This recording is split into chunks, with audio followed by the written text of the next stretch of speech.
Hello. So in this video, we are going to consider another example of a sequence.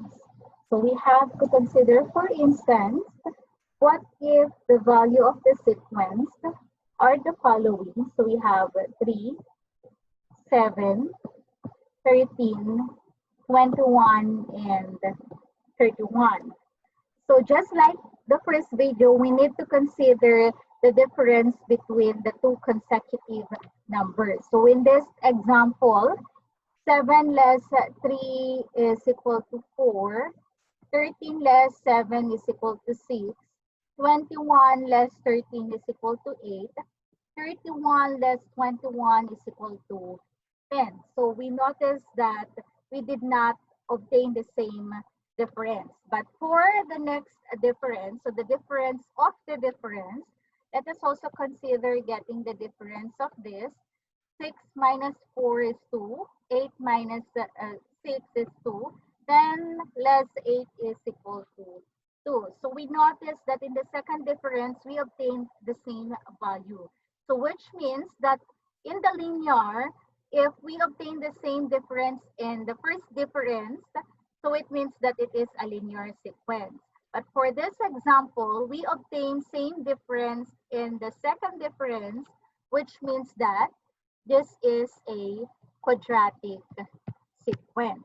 Now, for us to determine for the equation of this sequence, we are going to consider the difference that is equal to 2, but we need to divide this always to 2. Or rather, we have to multiply 1/2 to this value. So that is using the formula an square all over 2, where a is our value, the difference. So it is equal to 2. So 2n squared over 2 will give us a value of n squared. So the first term in our quadratic equation is 1n squared or n squared.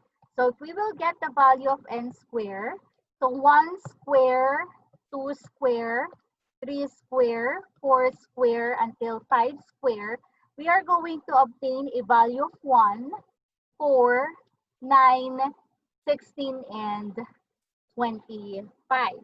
So if we will compare this now to the original terms in the sequence, our first term is 3, second is 7, third is 13, fourth is 21, and the fifth one is 31. So what we need to do is to check what number do we need to add or subtract for us to come up with the first term until to the fifth term. So for example, here the value obtained in our first term, which is n squared, is equal to 1.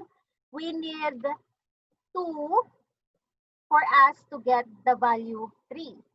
And then for the next one, for us to compute for 7 or to obtain a sum of 7, we need to add 3 in our value 4. And then for 9, we need 4. For 16, for us to obtain a value of 25, we need to add 5. And for 25, for us to come up with a value of 31, we need to add 6. So if you notice, we have 2, 3, 4, 5, 6.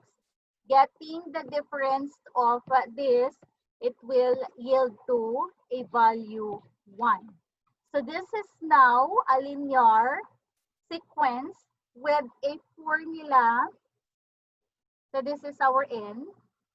1n, and then if we will go back, so that's 1. So this is the first term. It is n plus 1. So by combining the two equations, so our equation is n squared plus n plus 1. This is the linear equation, or rather the quadratic equation of this sequence. So you can double check by substituting 1 in our equation, substituting 2, 3, 4, and 5, and then check if you will obtain a values of 3, 7, 13, 21, and 31 respectively.